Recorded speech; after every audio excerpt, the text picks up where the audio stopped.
A poche ore dall'impattante nubifragio che ha travolto Verona e gran parte della sua provincia, il presidente della regione Veneto Luca Zaia ha firmato il decreto per lo stato di crisi.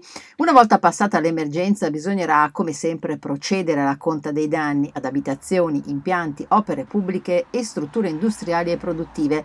Chiederemo al governo, ha spiegato Zaia in una nota, non soltanto la dichiarazione dello stato di emergenza, ma anche un'attenzione particolare a cittadini e imprese. Ho seguito in costante contatto con l'assessore alla protezione civile Giampaolo Bottaccin l'organizzazione della macchina dei soccorsi, la mobilitazione e la dislocazione delle squadre dei volontari regionali che hanno risposto come sempre con entusiasmo e professionalità.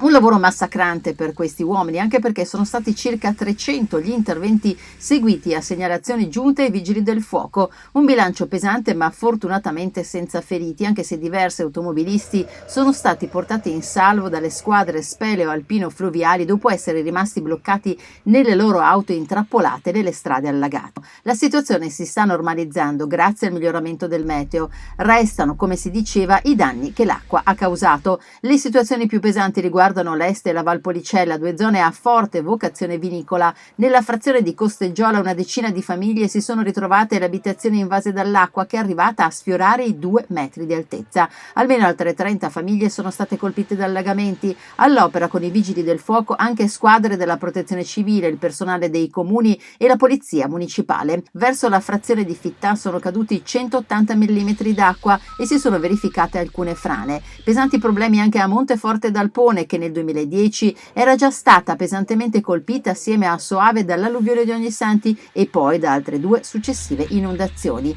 Decine i garage e gli scantinati invasi dall'acqua, molte le strade impraticabili. In poco più di 3 ore il livello dell'Alpone si è alzato di quasi 1,5 metri.